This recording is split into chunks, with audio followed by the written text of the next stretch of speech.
Ini baru kali kedua aku buat solo untuk berita tengah hari.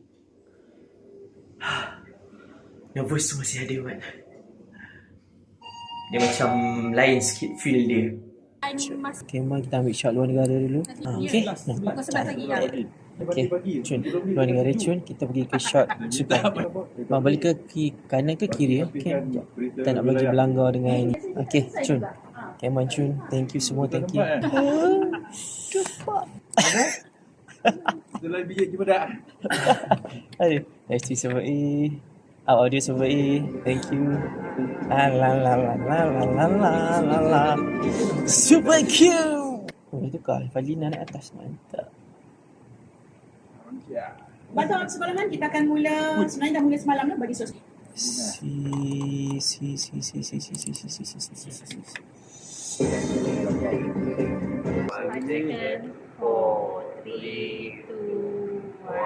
Also, it is on. Semi line. Super and cute. Sesi persekolahan bermula meriah. Bantuan awal persekolahan diaktifkan. Swing JJ, mix with JJ, Q, mix to Cam 2. Salam Lisa Madani. Thank you. Berita tengah hari. Sesi persekolahan baharu 2026 bermula. Seiring itu, bantuan awal persekolahan BAP berjumlah RM150 mula diaktifkan.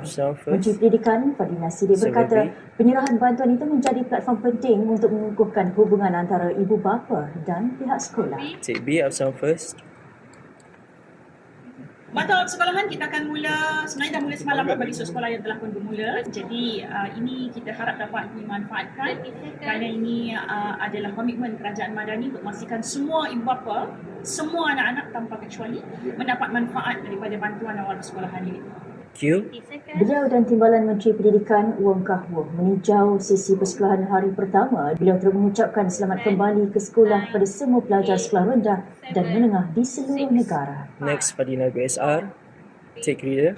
Q. Sementara itu, kajian keperluan pelaksanaan semula ujian pencapaian sekolah rendah UPSR dan pentaksiran tingkatan 3 PT3 akan dilaksanakan tahun ini. Take B, audio B. Okay.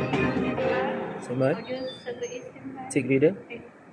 Bursa Malaysia mencatatkan kenaikan Wall Street pada minggu lepas disokong oleh sentimen pelabur yang semakin bertambah baik sekaligus merangsang minat belian. Take CG. Audio A.